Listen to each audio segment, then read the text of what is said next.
Good afternoon. I'd like to call this meeting of the Lee County Board of Commissioners to order. Thank you for being here this afternoon. And at this time, I would like to recognize Commissioner Connect, and if he would lead us in an invocation and the Pledge of Allegiance. Let us pray. Dear Heavenly Father, thank you for our many blessings that we each share this day. Be with those that are in time of need during this latest crisis with the hurricane. Please watch over them and be with the families that have lost. Please allow us to preside over this meeting and do the things that you find fitting and just. In Jesus' name we pray. Amen. Amen. To the flag of the United States of America and to the republic for which it stands, one nation, under God, indivisible, with liberty and justice for all. All right. Thank you, Dr. Connect. At this time, if there are additional agenda items, I know I have one that Bob Joyce requested that we add a closed session. So that will come at the end of the meeting after the public hearings. Any other I've got additions? one. Yes, sir. I'd like to talk about one of the apartment complex for those 55 and older, as well as disabled. Low income housing. Yes. Okay, so item C, under new business? That's good. Okay. Okay, any other additions? Okay, all those in favor say aye. Aye. Opposed? Okay, the approval of the consent agenda. Move to approve. Any discussion or comments? All those in favor say aye. Aye. Opposed? Okay, thank you. All right, public comments, Mr. Keith Clark. Welcome.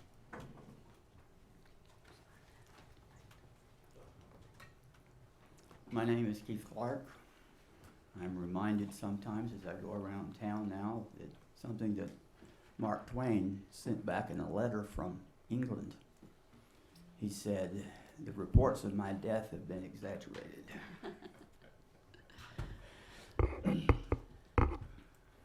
I went to the Seed Forum the other night, and I was informed. I was informed how uninformed some of our candidates are. And so I went back and did a little homework. And I found out that while I was away, that the issue of the purchasing of the W.B. Wicker property had been settled. I wasn't surprised, but what led me to do it was we had this discussion over at the Seed Forum about whether we should buy renovated property or new schools, and I didn't know which other renovated property we were talking about. So I went and did my homework and found out, doggone it, if you didn't do it, or I guess I saw it in the minutes. And I have a concern I want to mention to you about that. It's a concern for your TARPO, and that is when leaving US 1 South to get on 42, and the hours in which around school openings that are further down 42, it's a very dangerous intersection because people are coming and going, taking their kids and getting back on and off US 1. And when we add the new school, there'll be a lot more traffic coming in that direction.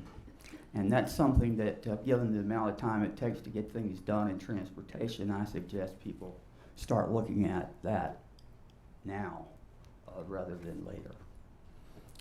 And I'm always amazed at how misunderstood our program for attracting industries bills. And I remember standing here many times with $1 and saying, if I'll give you $1, will you give me a quarter? And it just seemed a whole lot more complicated than that with some of the people who were talking about it. But on that subject, and something that just came up on your agenda, by the way, that I wanted to make a suggestion to you. You have closed sessions to discuss economic development opportunities. They're closed by law.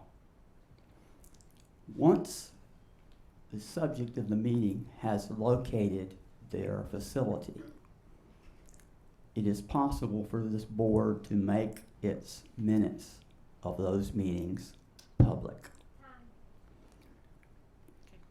All right, thank you, Mr. Clark. Appreciate it.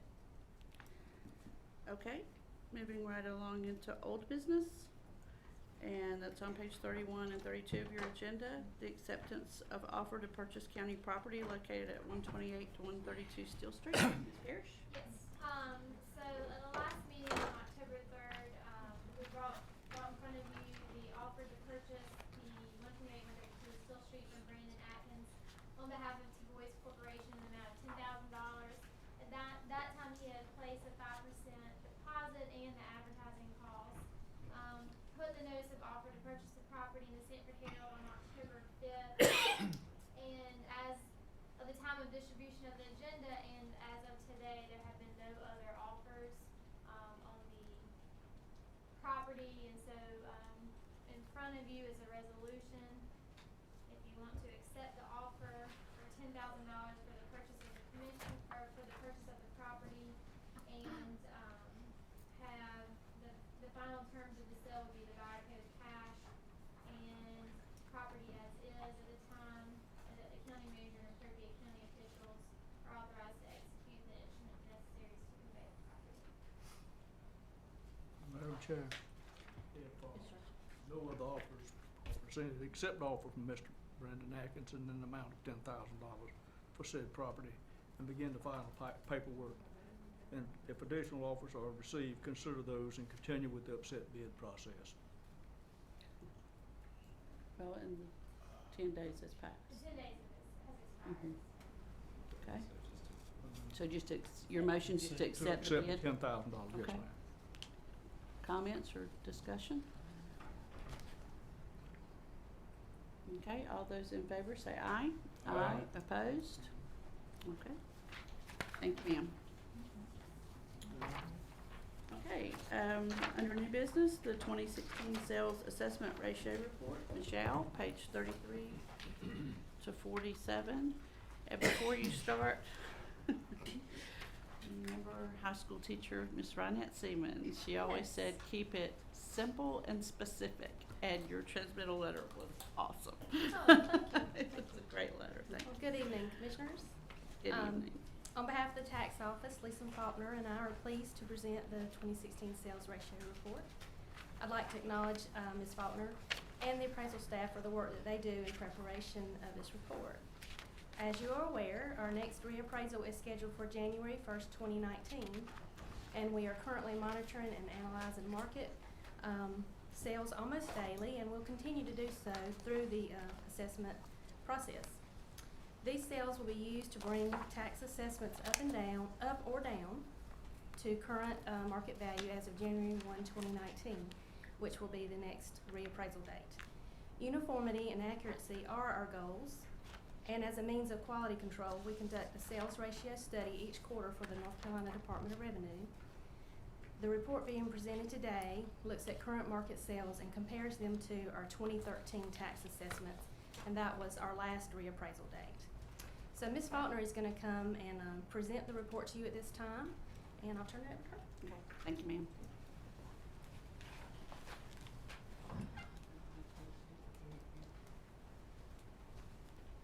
Good afternoon. Good evening. How are Madam ya? Chair, fellow commissioners, I hope everyone's doing good this afternoon. I'm gonna try to keep this short and sweet and not go through all these pages, in the report. But just wanna hit the highlights on some of the, what we feel like are some of the main points. Of course, in North Carolina, all property, or North Carolina values all property at 100% of the market value in a revaluation year. And our last, as Mary stated, our last reappraisal date was January 1, 2013. Even though you have market values typically changing from year to year, our tax appraisal or assessment is reflective of our last reappraisal, January 1, 2013. So basically meaning that even though the market can fluctuate from year to year, our values are still locked in until our next reappraisal date, which is currently scheduled for January 1, 2019. But everything in this ratio study will really reflect what current market is in comparison to our January 1, 2013 appraisal date. We are prohibited from adjusting the tax assessment in a non-reappraisal year due to any kind of changes in the economy, such as inflation or deflation. We can only change assessments for properties that have experienced a change, some type of physical change due to a new construction or demolitions or a change in zoning, for example. Those will allow us to reassess in a non-revaluation year. Does a change in ownership allow that? No, sir. Okay. Another example would be if someone did split their property out and sold a portion of their property, or took two larger lots and say merged them together, then we would have to reappraise it based on the new acreage or size. So something like that could affect it. We do monitor market conditions on a regular basis in preparation for the next reappraisal through the use of the Fayetteville Regional Association of Realtors. Staff will research all deeds that come through transferring property, as well as we send out letters to the new owners, contacting them to find out any information we can about the sales, as to whether they're good qualified sales, arm's length transaction, was anyone related, and certain questions like that, and then we've been getting back a pretty good response from folks on that. So that helps us to eliminate any sales that we kick out, which are deemed not arm's length transactions. For sales that are deemed qualified, we visit those properties to verify that the information we have on the books is accurate and correct. We only use qualified sales to determine our assessment uniformity and accuracy. We also want to make sure that the qualified sales that we do use to build our modeling in for our next revaluation, that we're using accurate data, because the information that we use does affect all the properties in the county. In Lee County we have approximately 31,400 parcels that are assessed by the appraisal division. While you'll see a fee appraiser will appraise one property at a time, we do value many properties throughout the county in a process which is known as mass appraisal. Performing assessments on such a large number of parcels does require mass appraisal techniques and statistical modeling. We look at the three approaches: the value, the cost, the income, and the sales approach, and we use our analysis of those approaches to appraise the properties in Lee County uniformly. To measure how accurately assessments are in relationship to current market values, we perform ratio studies, which is your assessed value divided by the sales price. Again, foreclosures, sales between relatives, and other arm's length transactions are not included in the sales ratio. The following charts in your ratio report are a reflection of the current sales ratio for Lee County, as well as a little bit of history. So on page 6, I'm not sure what page number that is on your agenda packet. 39. Thank you. You'll see table 1 is basically the International Association of Assessing Officers performance standards that we use. We use the median, which is the measure of the central tendency. It's more commonly used methods in studies across the state. It's more reliable than using, say, the average, because it excludes your extreme outliers. So those are the standards that we go by. On the next page, table 2, these are qualified sales only in Lee County. And the 2016 data is for sales that are through the end of July. Renee at the Land Records Department is still transferring August sales. So we went ahead and validated, verified all the sales up through July so I could get them in this report. Staff helped me a lot doing that, and I do appreciate the work that they've put in to do that. Are the other numbers July as well, what, 13, 14, 15? No, sir, those are complete full years through December. Okay. And one thing that tells me, which is a very good indication of things kind of picking up, is if you look at all of 2015, you'll see that there were 479 qualified sales, and already through the end of July, we're at 303 this Right. year. So it looks like we may surpass. And even looking back at previous years, you can kind of see the number increase each year, which really helps us do our job a lot easier. The more sales we get, especially the more qualified sales we get, it's a lot easier and to do a reappraisal. Right. So we love to see those numbers increase. Me too. The median from last year was at 98.62, and through July this year, we're at 97.39% of the market, which indicates that for all of our qualified sales on these 303, we're starting to see a little bit of an uptick in the market. It's about 1.23% increase, which is another thing that's exciting to us. On the next table, 3, what we've done on this page is have broken it out by types: improved, vacants, commercial, and residential. So you're looking at the same sales that we just looked at, but they're divided out by classes. So the improved sales, we had 419 all total of last year, and through July of this year we have 270, and our median has actually indicating that the market has increased 1.05%. For the vacant sales, we're about halfway on the number of sales for the year through the end of July. I will say it's a very small sample for both vacant sales and commercial. You see for commercial for 2016, we only have 11 sales, and when there's such a small sample, it can skew your numbers a little bit. It's a lot easier to get more accurate numbers the more sales you have, because we could have 1 or 2 sales in here that were, the COD on them, they were, quite a good ways from the median, and that could actually skew the numbers. So I feel better about those numbers towards the end of the year when they increase a little bit. For residential, through July, we're looking at about a 1.27% increase in the market over where our assessment is, and sales there for the year so far, 294. On table 7 is a chart of all sales, just showing the number through the years, going back to 2003 of the number of sales that are in Lee County that are both qualified and disqualified. We kind of like to see this, it kind of gives us an indication of what the market's doing, how properties are turning over. As you can see in 2005, 2006, it was great. We had plenty of sales to look at.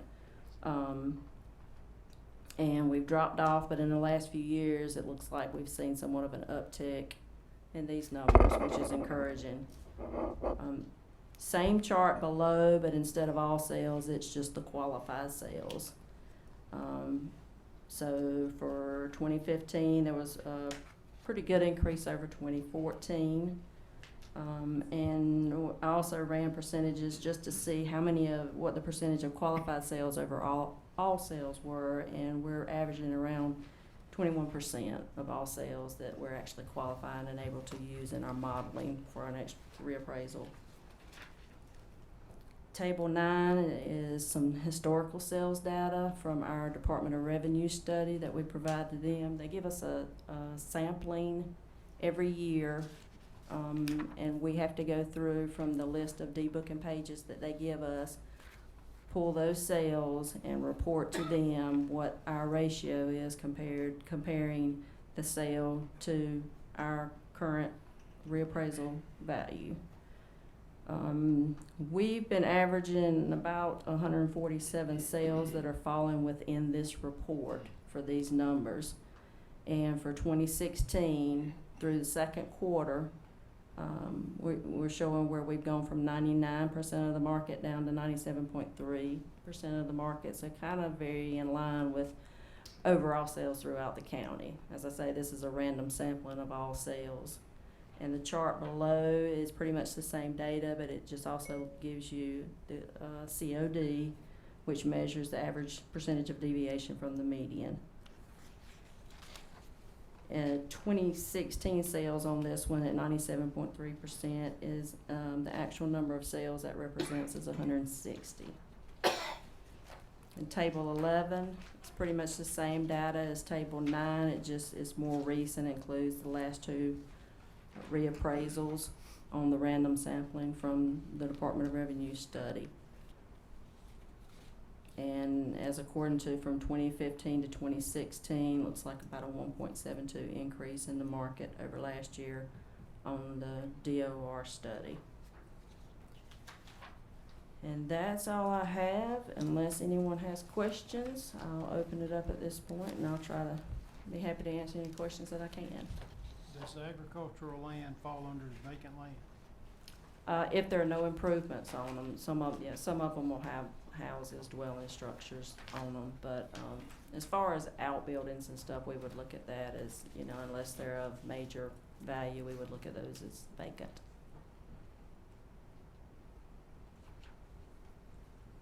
Any other questions or comments from staff? Just, I'll make a quick comment. If you look back at the the chart that's on page 43, table 9, back in 2003, I think the county went to a 4-year reval. Either, you know, up to that point, we had been doing 8-year revals, and then after the real estate crash in 2007, instead of doing the 4 years, we waited 6 years to do the reval. So we're back, you know, on 6 years again. When we needed to make the decision whether we were going to go forward or not, we were basically at 100% of sales. So it didn't really make a lot of sense to do a reval when we knew we were right at, you know, pretty much market. So here we are now, where, you know, it looks like the market's improving, so we have the potential to pick up value. And you know, I think at this point, you know, we're leaning towards going ahead and following through with the reval. Would that be a fair assessment? Yes, sir. I mean, because you know, this past year we've seen a little bit over a 1%, whereas a few years past we've kind of maintained steady right around 99%. It's nowhere near what it was before '07. I mean, before the '07 and the crash, we were seeing an average of 4% increase a year.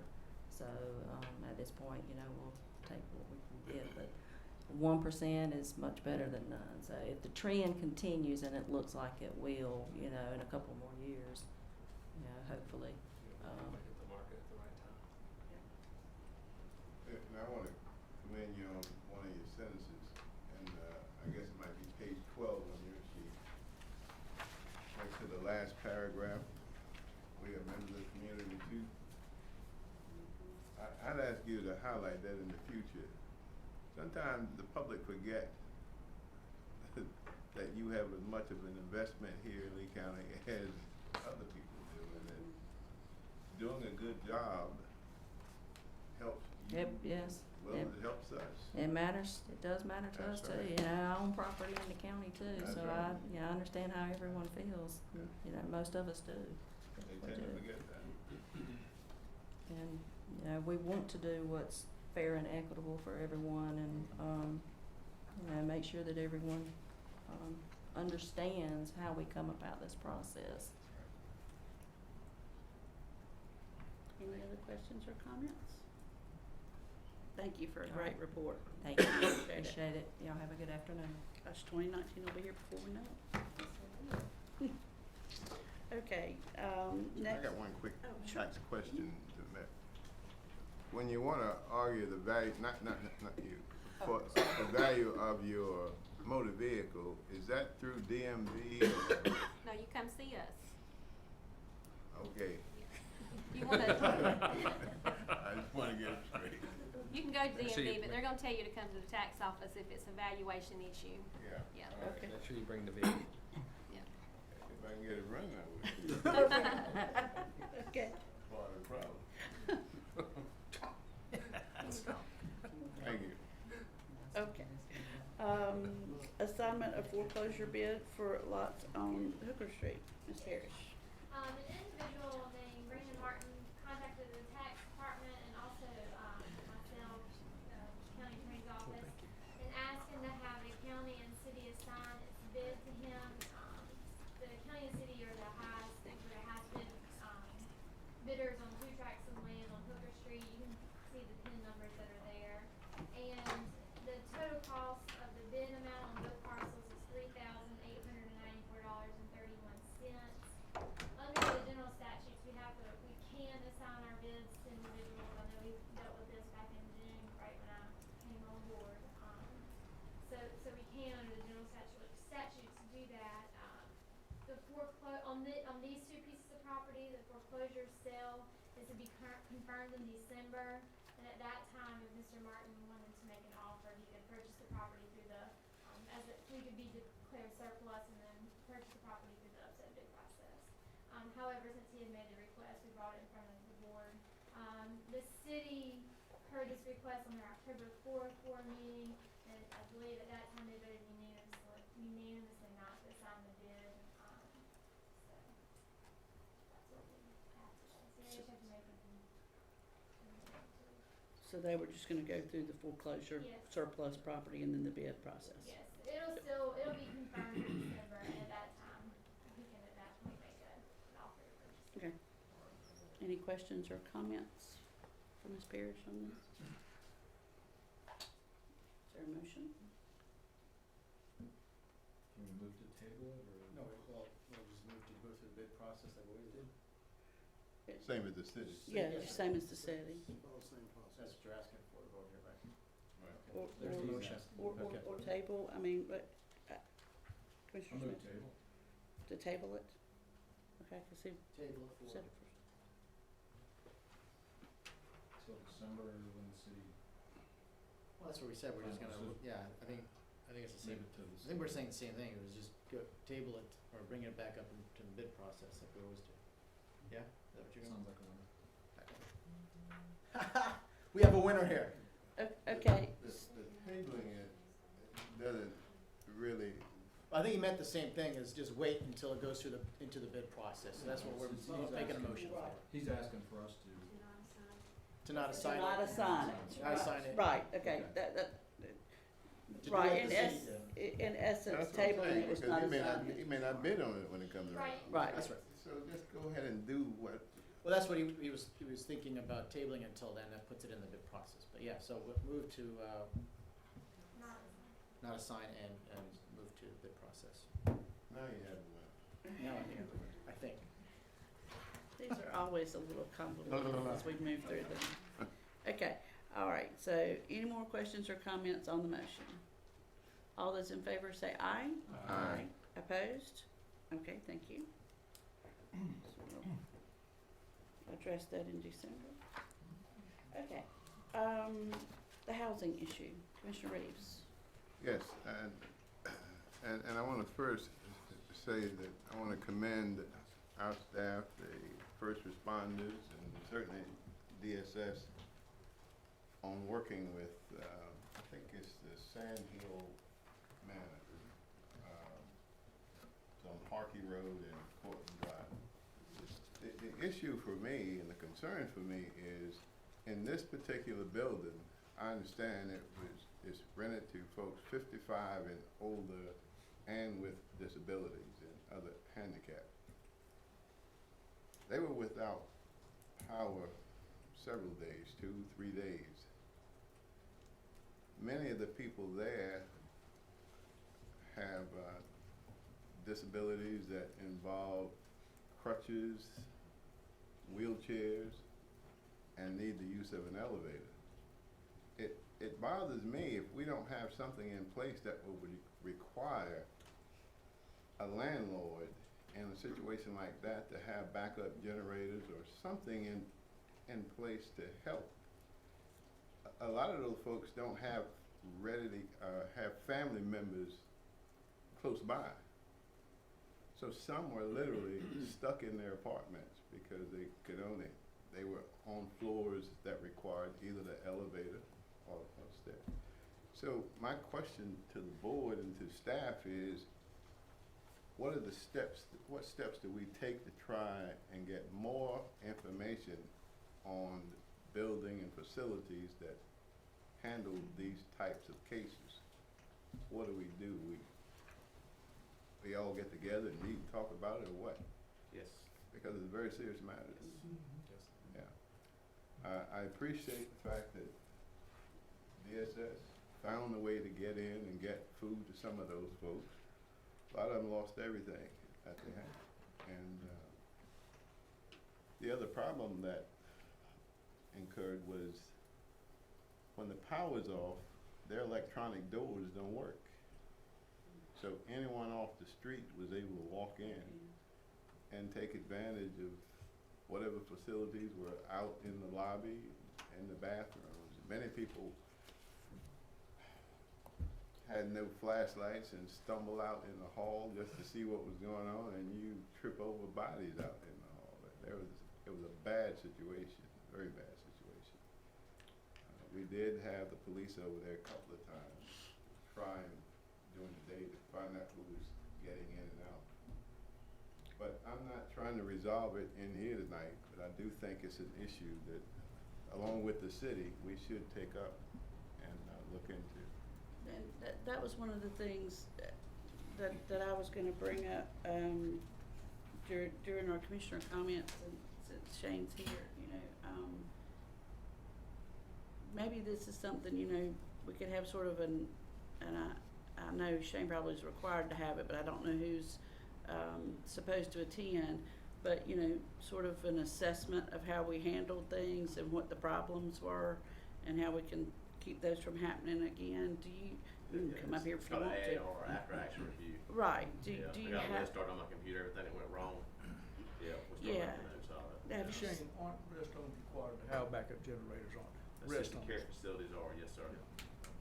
but this is a little bit of a unique, Yeah, and the thing that building. gets you is that, and I don't know true or false because I didn't talk to the housing folks, but I was told that one response was, well, we don't have anything to do with the facility, we just give the voucher.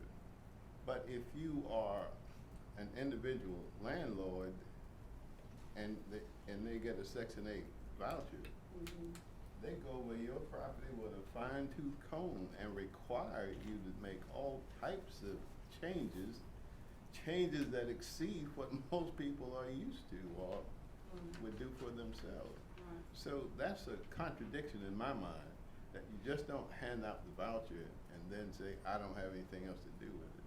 There's something wrong there, and it needs to be looked into.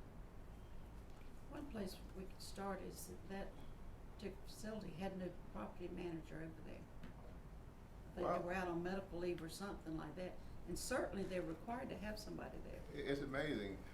I called a couple of weeks before the storm because I would see different people hanging around the parking lot and out in the little gazebo. And I got someone in Raleigh who said, oh, well, I'm so glad you called us. Hope you'll call the police, and we want to do it.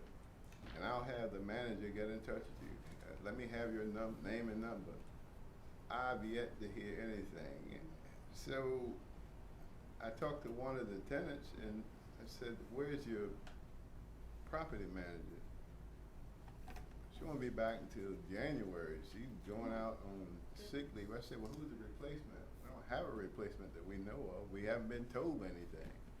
So it's a sort of a bad situation, a real nice facility, but poorly run in my opinion. Well, if we can work with EMS and, see where we can get with that.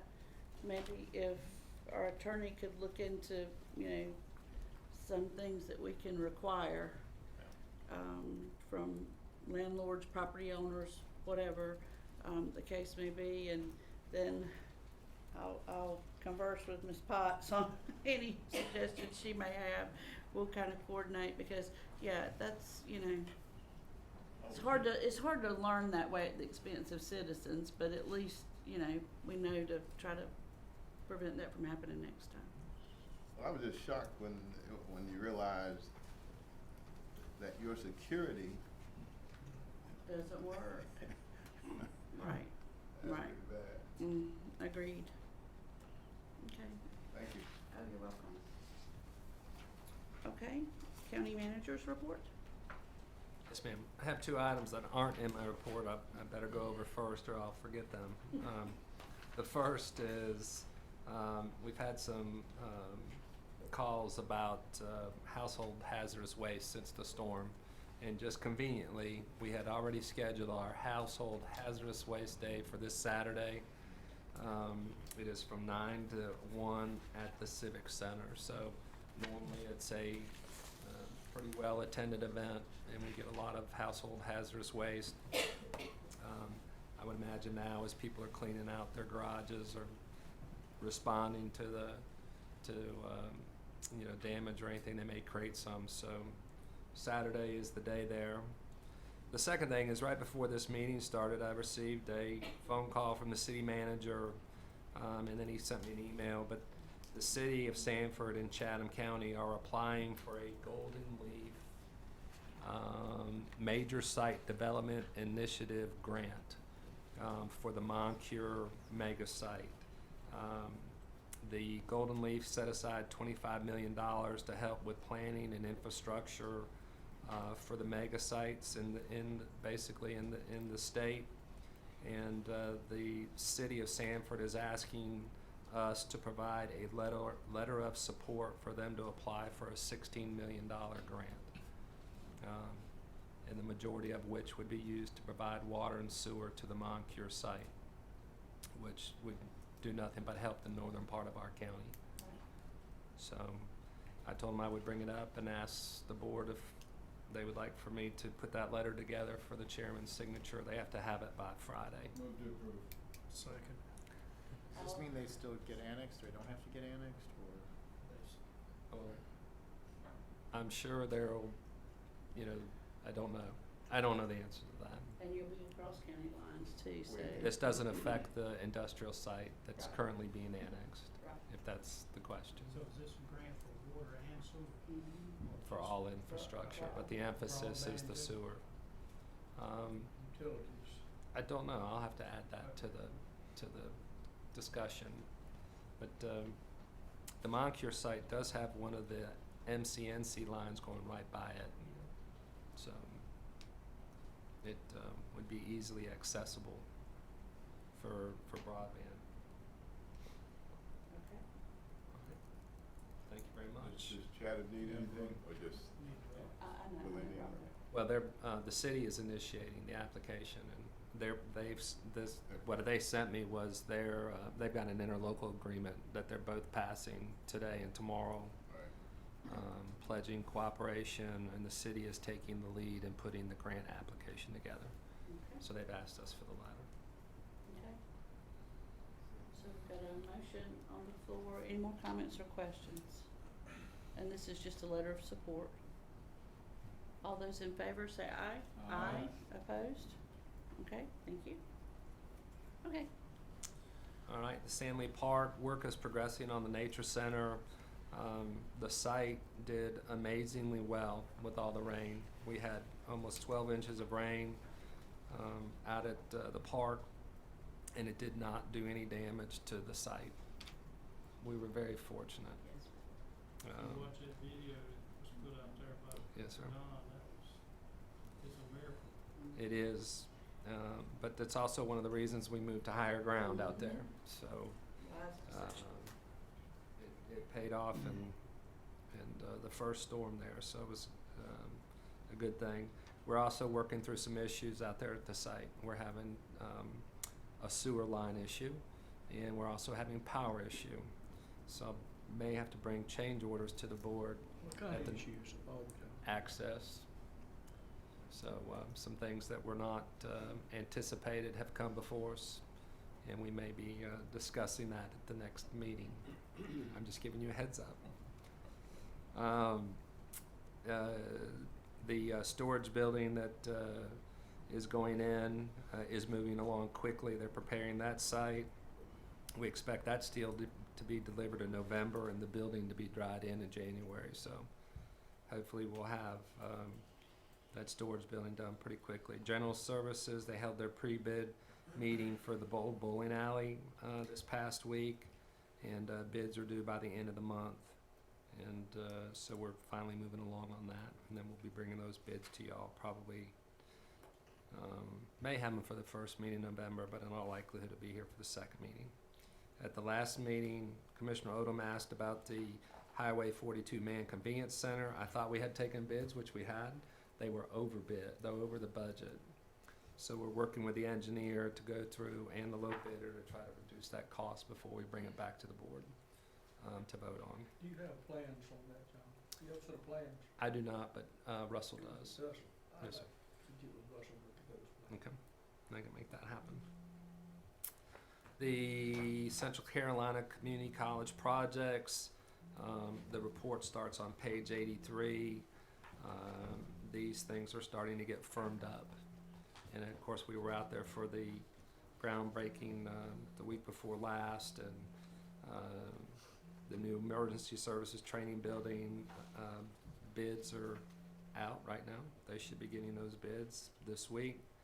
And then the health sciences building, the Wicker Center, those bids will be in January. And then the new vet tech building, they expect to take bids at the end of this month, beginning of next month. So things are moving along pretty quickly there. Lost my place. Hurricane Matthew, are there any other questions? We have not been designated for FEMA relief through PA or public assistance or individual assistance. Shane's office continues to work with the State Department of Emergency Management trying to get that declaration. And at this point, we feel good about it, but until it's actually done, can't say a whole lot about it. Do you want to say? You want anything else? You want to give us a I've never shot away from talking. an update from the actual Central Command Center? We received a phone call yesterday around lunch from Andy Enos, who is with the recovery section for the state of North Carolina. And he said, I want to let you know, y'all are going to receive your approval for your PDA, which is a preliminary damage assessment. He said, so first of all, you need to put a request in for the PDA. Well, Lee County submitted our request last Wednesday, so already in there. And then the second thing was, he said, I need your amounts that you need to submit your amounts. Well, we did that Friday at 3 o'clock. So long story short, he told me yesterday, he said it'll probably be next week before we schedule your preliminary damage assessment, but they will be in Lee County tomorrow morning at 9 o'clock. So he called me back last night about 8:30, 9 o'clock. So they found our paperwork, they found our amounts, and so FEMA and the State Emergency Management Recovery Group will be down tomorrow morning. They'll review our paperwork, they'll review all the structures that we had reported that there was damage, and then they'll take a sample of that group, and I'll take those, the inspectors out to the locations and let them visually inspect the locations to make sure that our interpretation of the damage there matches the interpretation of FEMA. And we talked a little bit last Sunday about, we were basically looking at affected, minor, major, or destroyed. Right. So we'll be doing that tomorrow, and so hopefully we'll get some more good news later in the week. What was the total as far as just $1,275,242.20 residential property damage. Say that one more time, Shannon. $1,275,242.20. Okay. So that doesn't include DOT damage? No, that amount right now, without DOT's numbers, is $334,904. So we have met our limit. We had to be at 208 right at a little less than 209,000. So we're at 334 right now with the water line rupture from the flood. Our protective measures that we did, the damage to the building on Globe Street, the county owned. So we're still waiting on final numbers from the city on the repair, the permanent repair. For the water. Right, and then DOT, we talked within this afternoon, we're waiting on the process for replacement of those culverts. So PA's looking good for us as well. Okay. Thank That you was- for the yes. work on Salem Church Road too, by the way. Thank you. That was the Dalrymple Park building, Mhm. community building that was damaged. Tree fell down and pulled the electrical service out of the building, and when that happened, the part of the building went with the Yes. electrical service. Mhm. Who will be in attendance at your meeting with FEMA? Who will be there? It'll be, they send a photographer that comes and documents what we're seeing.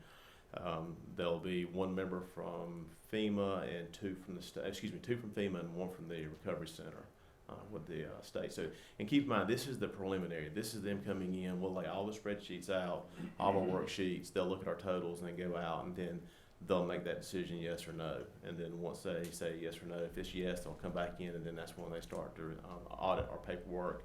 And we'll be relying heavily on Lisa to assist us with that. So, congratulations, Lisa. Yeah. So tomorrow's a short and quick meeting. It'll probably last about 2 hours tomorrow. Okay. Right. Thank Right. you for Thank you. keeping us all safe. Good job. Okay. The last piece of my report is the OT Sloan Pool. We hired Mark Vaught with ATI Pool and Spa to develop the long-term plan for the pool. In the meantime, we worked with our health department and was able to convert the pool permit to a year-round permit, allowing the pool to remain open for 12 months out of the year. The painting project has been put on hold. We got an agreement with the health department on that, and the purpose there was that was about $43,000. That if we were going to make major changes to the pool, we needed to save that $43,000 because we were going to have to paint it anyway.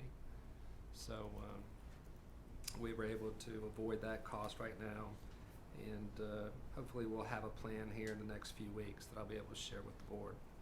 We've also put the heat on hold for right now. The swim team has decided to just wait until November 1st when the Y opens up at the Nautilus building. So water just got a little too cold, and by the time we got it installed and everything, they would be over at the Y anyway. Okay. Okay. So they're okay with? Yes, we're okay. Everything's okay there. Alright. So, and then just the meeting schedule coming up for November is on the back, and what's upcoming. You know, another note on that O.T. Sloan pool. You remember we talked about if you're in a local meeting discussing that matter. There's been some chatter on the city side that they may have an interest in taking over recreation. Mhm. I'm not opposed to that thought and that idea. I think that's a serious conversation we need to have coming up shortly. Good Yeah. one, thank you.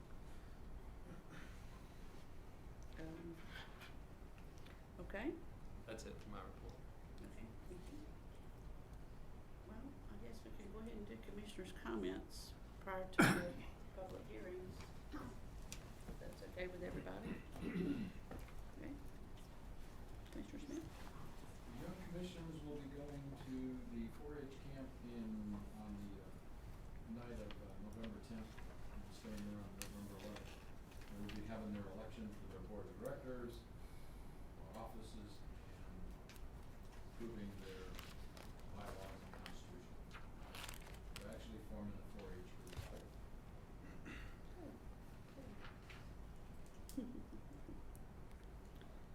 Okay.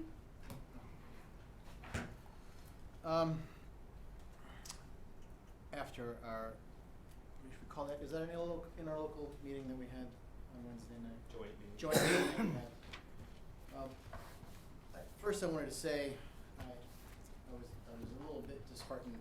Now I knew that, you may not like what I'm going to say, but I knew that was going to be a little bit of a political setup type of meeting, and it was. But I went anyways, hoping that that what I figured was gonna go happen did not happen, but it happened. But nonetheless, I've been, I was told I am on the naive side, and I was hoping better from the board. I guess that was my naive side. But we had 3 questions we needed to answer, and one of them was about the private and public saga meeting, and to which I was called upon saying that was not what saga was told in terms of us pulling out and the private upping their ante. And so I asked the county manager to get the notes available for us, and they are here on that, which discuss exactly what we had talked about in terms of private and public, that the private would take over, take members of the board, and run it. Now, if we up our ante, there's a bunch of things that we had talked about happening, was we would take that board responsibility back over under the county. Why would the county throw all the money in and not control the board? But regardless, I was told that was not what they were told. I don't know who told them what. They didn't want to give any names of that day. So here are the notes. We have forwarded the notes to Saga, haven't we? So they know that what we had discussed, which I was called to task on, and I have done that. So I just be best if in the future that the board think about not answering open-ended questions, and because it does leave you to some degree open for future commitments that may set precedent, as it may happen with the Enterprise Park and other things as incentives. But I'm just gonna leave it at that. And the second thing I have is I just want to say thank you to all the responders out there during the hurricanes. They did a fantastic job. Even though their life was at risk, they were cutting down trees while other trees were falling around them, and the sheriff's department came out pulling trees. My area is a tramway area, and that fire department, they're all volunteers pretty much, and they all out there just cutting them down and getting people that were stuck in between to cut trees out. And I just say kudos. Now, I didn't have power till Wednesday evening, and I think that was the highlight of my evening on Wednesday night, is getting a text that I had power at 8:30 at night. So kudos to everybody for being patient. Thank you. If I may add, we kept our store open that night. We did have the sheriff's department coming in, getting oil for the gasoline for the chainsaws, so we kept them going. All right. That's all I have. Thank you. Thanks, Andre. Dr. Fisher? Yes. I also want to echo the thanks to our emergency service and our fire departments and police department for their heroic actions and things that they took this week. Also, we still need to continue to pray for those who was affected by Mr. Matthews, and not only here in Lee County, but all over the county and all over the world. But I do want to just to say something concerning Dr. Connect's information. Yes, it was open-end question, and you could answer that open-end either way you wanted to. I don't think that you should challenge me nor my colleagues on how we answered it. However, I know what we had already talked about. I don't think that there was anybody at that meeting who did not share the same thoughts that you did, in which we've already acknowledged that. However, you acknowledged it, and so it wasn't necessary for all of us to have an argument about the same things.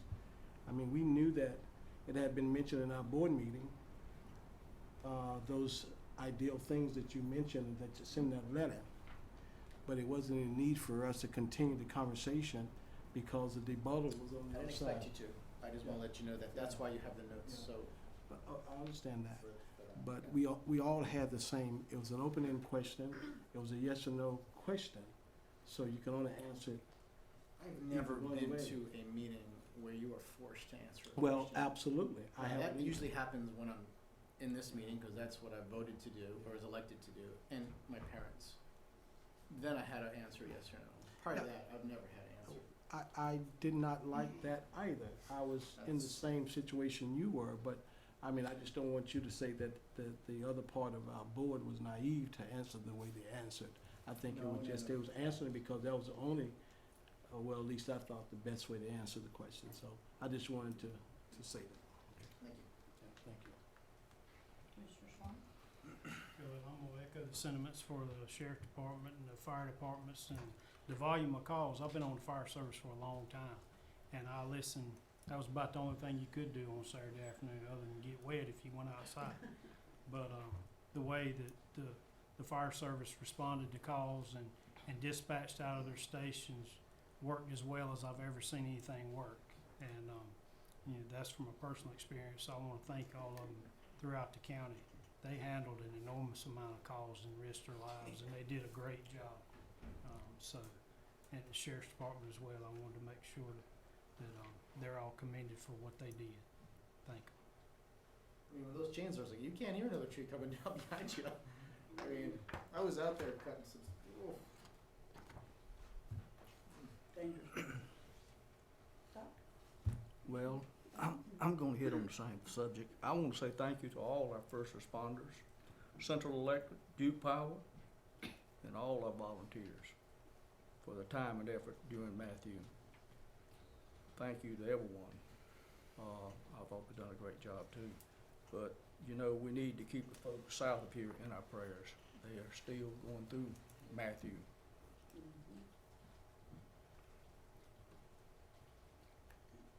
Commissioner Ridge? Oh, I just think we're very fortunate in a lot of ways. Our staff, all our supporters rose to the occasion and responded accordingly. And you can't do anything except be thankful that we had the kind of people and that we have the kind of people we have here in Lee County. But there are, you know, the other thing about the storm damage that really caused, I worked in Hurricane Floyd back in '99, but the other thing that was interesting in this one was that, as you point out about the trees, they were not snapping, they were coming up out of the ground and just laying down on your roof or laying down on whatever. And that's even, like you said, you can't, you don't hear that, and it's really difficult trying to do the job you intend to do and listen out for trees. So we're very, very fortunate. I thank each and every one of you. I certainly know that the people in the Sandhill Manor sung your praises, especially DSS, because you see people hauling out bags of bad food.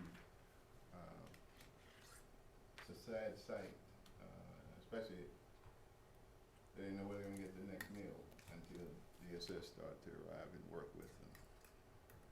As for the Wednesday night meeting, I was not there, but I will say this in regards to whatever took place. That was then, and there will be another opportunity to discuss that same matter. So I wouldn't get too bent out of shape about it. I think that, as I said when it was decided we were going to give more money for tourism. You see, in my mind, when you have a contract agreement and you alter it, you open yourself up. We went from 190 to 215 when we did that deal.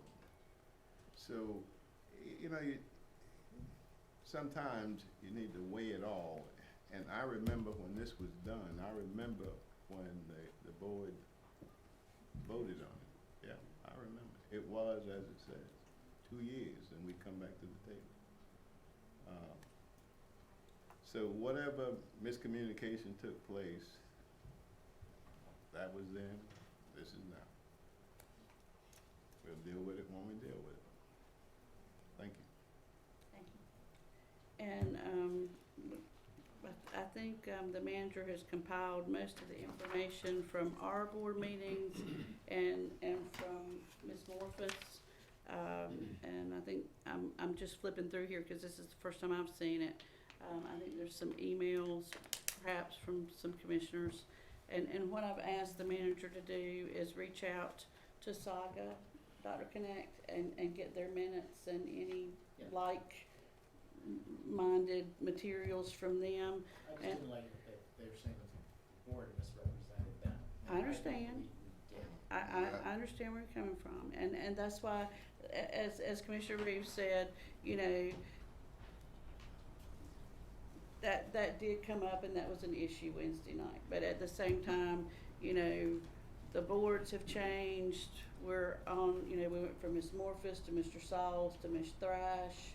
You know, they've added new board members. We have different board members, you know, and thankfully the economy is turning around. So, I mean, you know, but there's nothing wrong with going back and looking, you know, and comparing, the past discussions as we move forward, into this coming, fiscal year. We're into it for a few months, but, as we see what's coming up next. Remember, it's been in a growing stage for the last 12 months. Sure, that's right. So, just to let people know, you know, when this was requested, Dr. Connect, you know, by you Thursday, and Saga said they get us, or will get us information too, just for people's information, just so we're not one-siding things. Okay, and my commissioner comment is the same. Thank you very much to all of our staff, in multiple departments for getting us through Hurricane Matthew. And also, I say it to anybody that'll listen, one of the things that makes Lee County the very best county to live in is our people. You know, they will always rise to the occasion. You know, when we found out somebody needed food or clothing or water or whatever, it's just a couple of phone calls and then it just shows up in mass and people are ready to help. So that's what makes this a very special place to be. So thank you to all the volunteers as well. Now if we can move into our public hearing part of our meeting. And our first item is a public hearing with the Lee County Planning Board to consider a request from Wake Stone. Madam Chair? Sure, Yeah, planning board that'll be stuff. fine, right. Just have them come on in and join us. Madam Chair, while they're coming. Sure. On the matter of the application the city is gonna make for the grant, Right. Well, thanks. How are you? I'd like to offer a motion that will allow you and the manager to work closely with them and take whatever action you deem necessary. Okay, did everybody hear that motion? Do you wanna restate it? I'm sorry. In light of what what the city's trying to do in terms of getting that $60 million grant, as opposed to finding ourselves in a situation where we have to call a special meeting for something they need, I wanted to ask the board, instead of authorizing the manager and the chair to move forward and make those decisions as you deem appropriate as it relates to that deal. And share, let you know what's going on, you know, keep you updated. Okay, any questions or comments on that motion? All those in favor say aye. Aye. Opposed? Okay, thank you. Okay, Mr. Downing. Or Ms. Actually, McNeil. Ms. McNeil is going to be presenting. I'm sorry, Amy,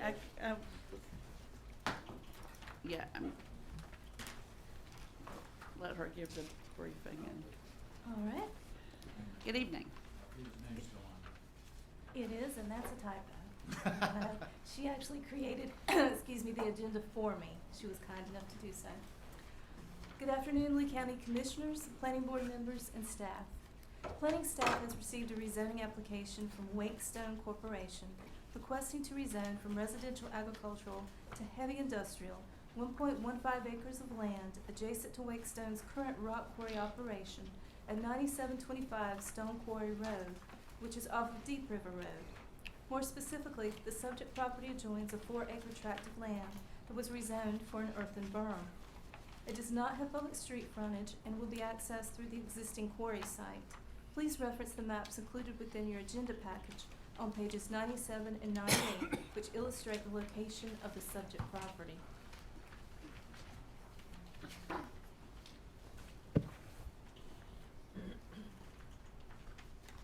Allow me to provide a brief history of the site. Wake Stone Corporation has operated a rock quarry at this location since 1974. Upon adoption of countywide zoning in June of 1990, the quarry operation was a legally established special use. In January of 1993, the property was zoned Heavy Industrial Conditional Use District to allow quarry operations on all properties owned by Wake Stone at that time. In 2003, approximately 4 acres were zoned Heavy Industrial Conditional Use for construction of a vegetated earthen berm. In 2010, approximately 35.78 acres were zoned Heavy Industrial Conditional Zoning District for use in the quarry operations. The surrounding zoning is to the north, Heavy Industrial Conditional Use, to the south, Residential Agricultural, to the east, Heavy Industrial Conditional Use, and to the west, Residential Agricultural. Regarding the surrounding land uses, Wake Stone's existing rock quarry adjoins the property requested to be rezoned to the north and east. To the south are residential lots with single-family homes. West of the site adjoins low-density single-family homes and a 386-acre vacant tract. The subject property consists of a total of 1.15 acres of land that includes a vacant 0.98-acre lot that was formerly addressed as 6631 Deep River Road and a 0.17-acre strip of land. It lies north of Deep River Road and is west of and adjacent to Wake Stone's current rock quarry operation. It adjoins a 4-acre tract that was rezoned for an earthen berm. The subject tract does not have public road frontage and will be accessed through the existing quarry site that has over 2,000 feet of public street frontage on Deep River Road. The site has access to public water, and any wastewater will be served by private septic systems. Excuse me. The subject tract is not located in a flood hazard area, but is located within the Cape Fear Protected Area watershed. Therefore, any future land disturbing activities on site must comply with the UDO watershed regulations. The subject property is currently zoned Residential Agricultural, which is established to provide areas for low-density single-family uses, low-intensity agricultural operations, as well as agribusiness and supportive industrial and commercial uses. The dimensional requirements of the RA district include a minimum lot size of 40,000 square feet and principal building setbacks of 30 feet from the front, 30 from the rear, and 15 from the left and right side. A copy of the list of permitted uses for this zoning district is included within the agenda for your reference. The proposed zoning of Heavy Industrial District is established to provide for areas of heavy manufacturing, concentrated fabrication, manufacturing, and industrial uses which are suitable based upon adjacent land uses, access to transportation, and availability of public services and facilities.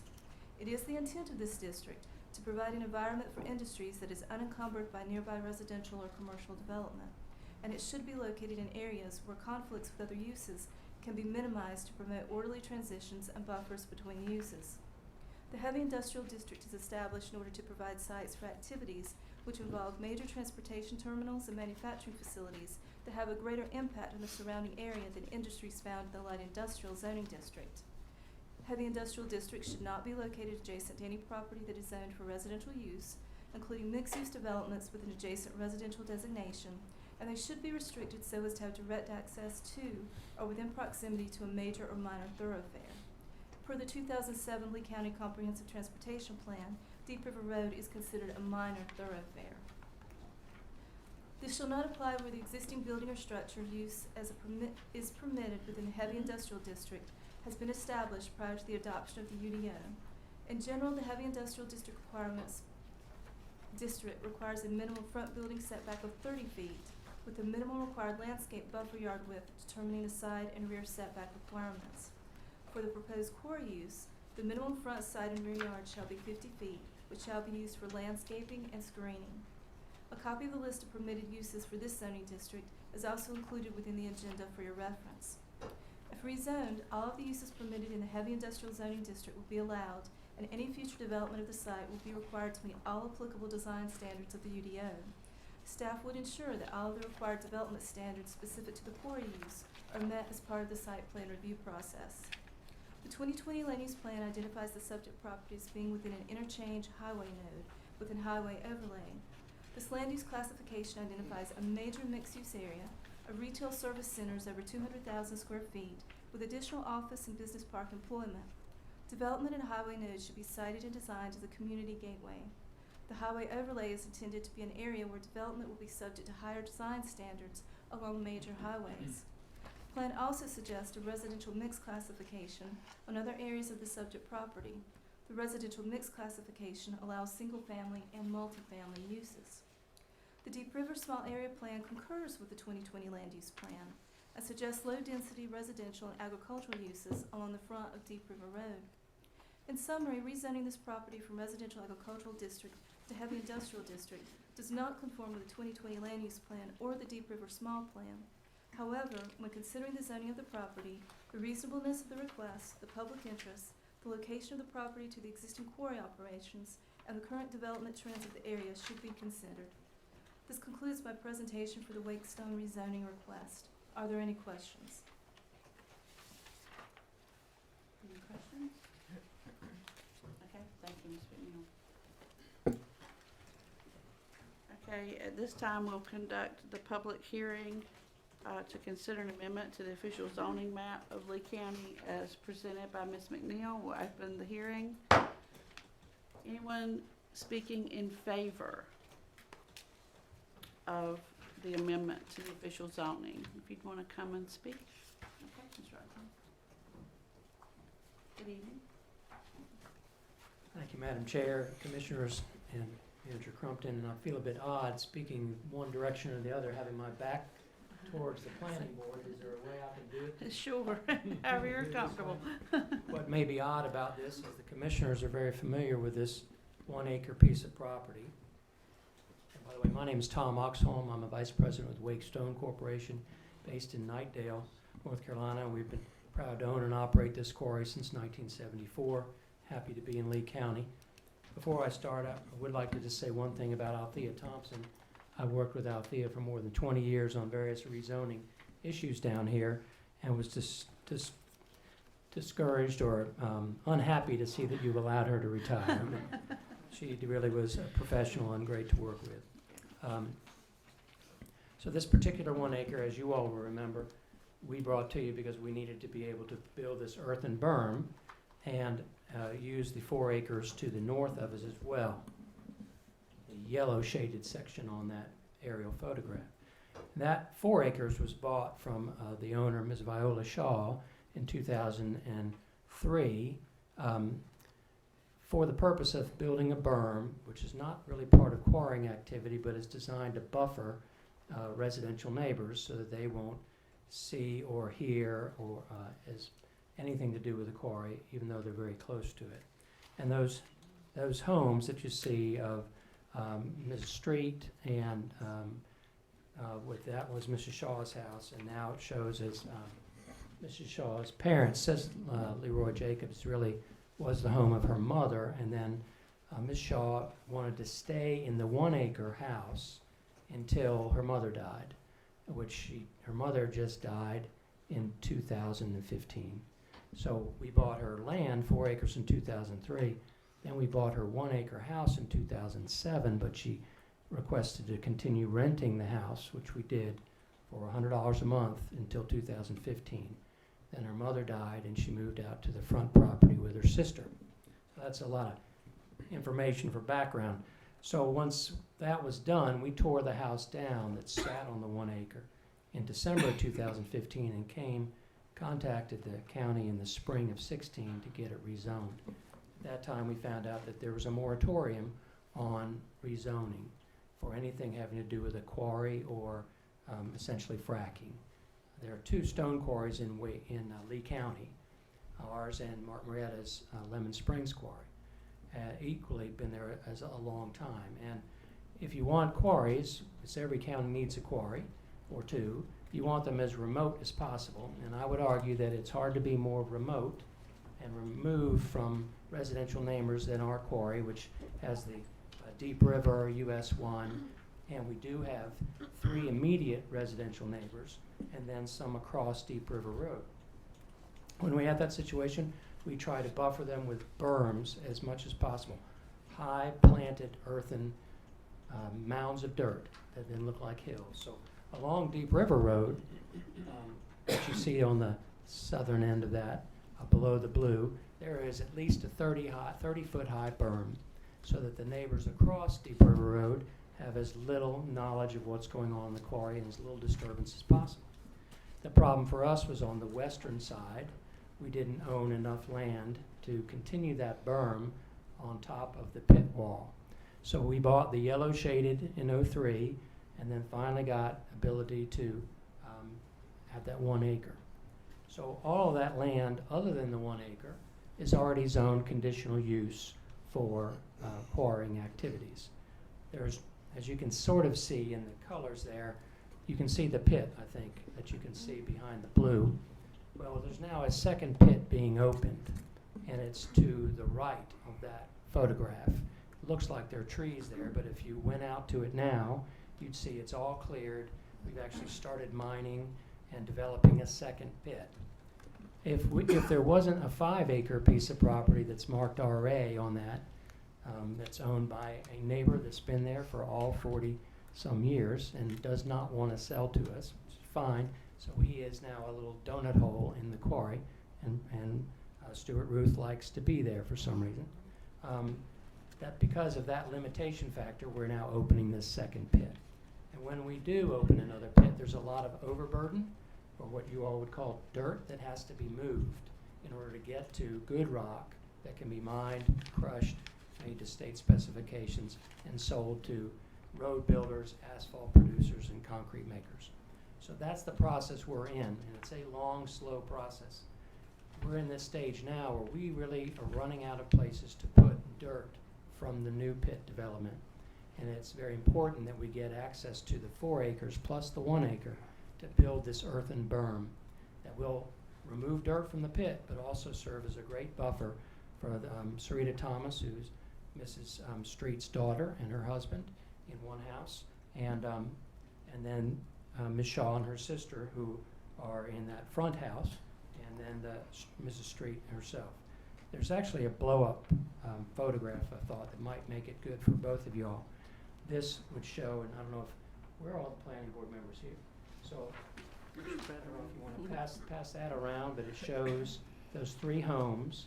It shows in blue stripes the existence of a berm that's already there, and then a red stripes where the berm would go and head to the north.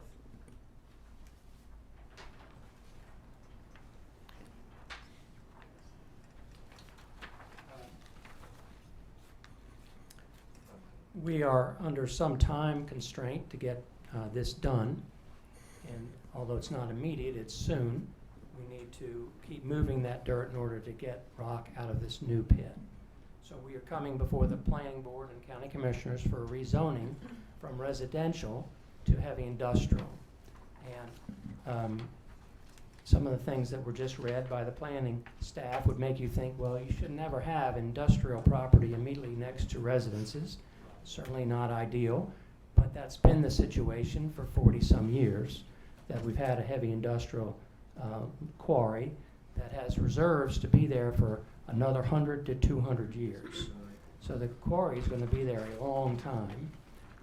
In this particular case, what we want to do rezoning for does serve a purpose for us, but it serves an even more important purpose for Ms. Street and the Thomases and Ms. Shaw and her sister.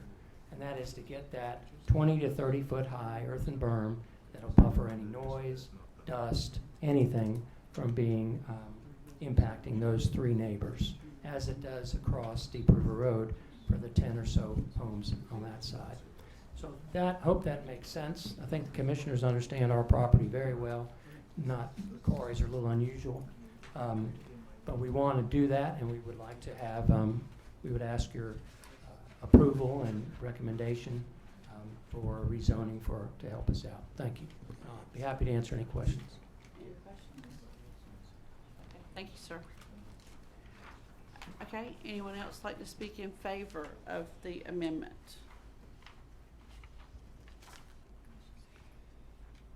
Anyone to speak in favor of the amendment? Okay. Anyone like to speak in opposition to the amendment? Okay, just come forward, it's fine. If anyone would like to speak in opposition?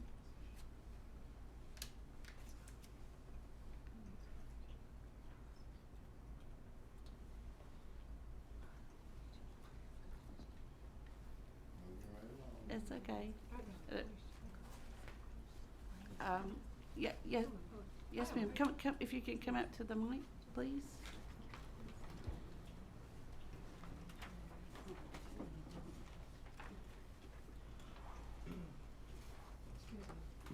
Good evening. And good evening, everyone, Madam Chairman, everyone. I am Carolyn Street. I guess the quarry's used to me anyway. I'm trying to figure out if it's only to put a burn, why does it need to be zoned heavy industrial? Because the burn that they have there hasn't helped my house at all. It's leaning down. I have a cracked seal. Just put a new metal roof on. If my roof cracks, I've told them. Okay. It has devastated everyone's house. The house that, I'm sorry about the cry. The house that they tore down, I went in it. They tore it up. They had to buy it and tear it down so we couldn't see it. That's just it. The ones that live right there, I'm there with my husband, I'm not moving. I'm not moving, I'm not selling. We don't need any more heavy industrial areas where I live. That's all I gotta say. I don't know how they got into the middle of a residential neighborhood. It was before I came out there, but I don't know.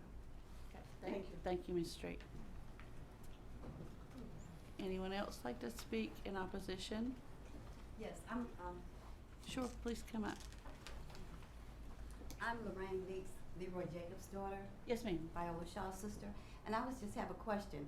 The 1.5 acres to be rezoned with high heavy industrial, what do you use to fill in? Is it just the dirt, the gravel, and Just dirt.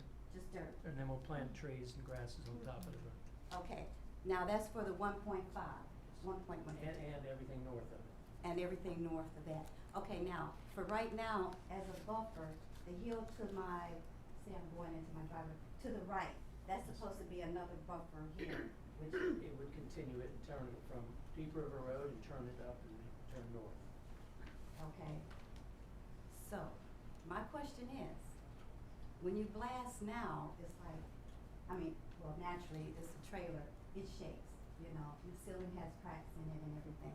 So now, if you come closer and you put this buffer up, that is supposed to confine the blast from further down on Deep River, going towards the river. I'm obviously confused you a little bit. Mhm. We're, the new quarry pit is where the queue is on Wakestone Quarry. Right, over And so that the- way, right, the dirt- exactly. Right, the dirt's gonna come from there and be And fill in there. put on top to build that 20 to 30-foot berm on the yellow and red section. Mhm. The current existing pit is not gonna be closed. I don't think you'd feel much from the new pit. From the new pit. Right. Where you see the old pit, we're not moving that any further. We're just, eventually the quarry pit will just move all the way through to the right. So it would be moving further and further away over time. Exactly. But the current pit does still have blasting occurring. That's my next question. That's still there. It just over time would move to the east. Right. That's How right. much longer are you gonna be at the current pit? How many more, Well, we'll never, years or- yeah, 150 to 200 years. You're gonna continue to blast 150 years? Well, as you know, we blast about once every week or two is what it normally averages down there for current sales volume. Right. So it's not a continuous thing, and as you know, it lasts about 2 seconds. So, but it's not like we do it all the time, but we do regularly do it. Right, you do. But my question is, how much further are you gonna, what land is left to be blasted in that area? Is it still a lot of land there to get the gravel, is it? In the current one? Yes, I think I know what you're asking. When you're in granite, which is what this is, a granite type deposit, it goes down for miles. goes down Okay, deep that's into the, okay. we won't be able to mine it more than about 300 to 400 feet deep More. ever in the 150 to 200 years. And of the 260 acres, probably about 150 would be the total pit ever. But it's hard for me to look out that. I'm going to retire in 5 years, so I won't be here for all 150 years of it.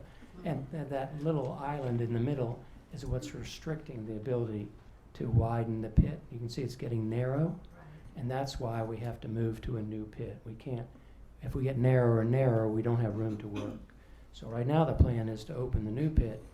We won't stop mining the pit to the left, to the west, right?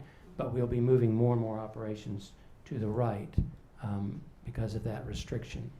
Okay, so you can go more 150, because like now, it's like, I don't see how you can go, that's just my opinion. We won't get any closer to you, we just go deeper. Which the deeper we go, the less you would feel from it, and then the building of the berm would stop the air you get two kinds of vibrations, air and ground. And the berm and the depth will reduce the air, but there's actually granite under your house as well, so there's going to be vibration. And there are strict rules from the state. We monitor, as you know, you've seen us monitoring with seismographs every blast we do, and we turn those into the state so that every blast is well below state requirements. Yes. Okay. Does that help?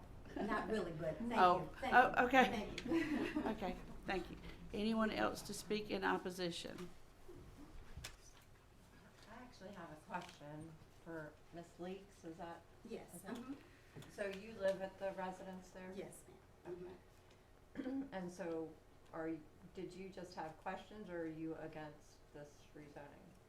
Well, I had questions because I wanted to know how were they gonna use that part of my sister's land as a buffer for the surrounding land, you know? I was curious, yeah. And hopefully that'll be addressed further in the planning board meeting after this. Anyone else to speak in opposition?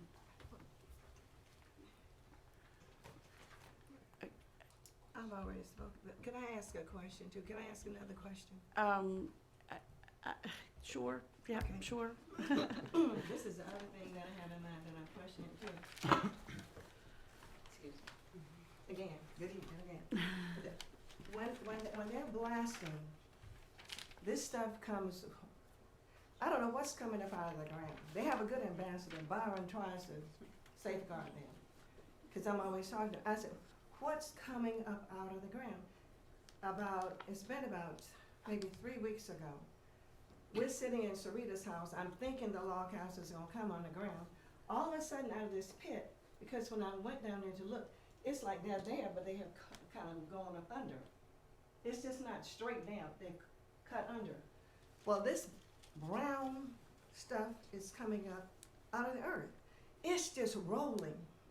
And I'm asking Byron, what is it? Sarita said, close the door, don't let it in, turn the air conditioner on. It's rolling and rolling and rolling. And he says, well, it's not a chemical, Mrs. Street, but it smells foul. Now, you can't tell me that you're gonna dig and dig and dig in a residential area, and all this stuff is gonna come up, and it's not gonna affect you. Now, Byron's out there with he didn't even have a mask on. And I said, you don't even value your life. Why don't you put a mask on? My husband was at Sanford Herald, 43 years, chemicals, guess what? Mental, with dementia now. It's gonna affect us because it's rolling up out of the ground. I don't know, you don't live out there, so you don't know. But whatever's coming up out of the ground, it's gonna affect us sooner or later. I know it is. Okay, thank you. Okay, anybody else to speak in opposition?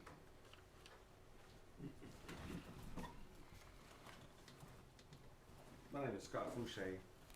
Good evening. I'm with my grandfather's next door to the streets Okay, Mr. Jacobs? on the other side of the Okay, streets. okay, okay, And I think I'm against this, just like I said. okay, thank you, sir.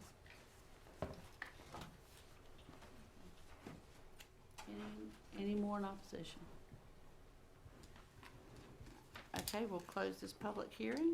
Thank you very much. And I guess that's the only thing on the agenda for the planning board. So we thank you for your service.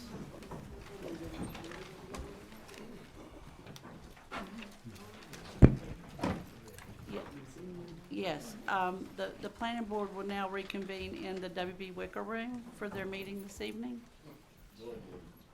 What did I say? WB Wicker, oh, I'm sorry, the Gordon Wicker. It's been a long day.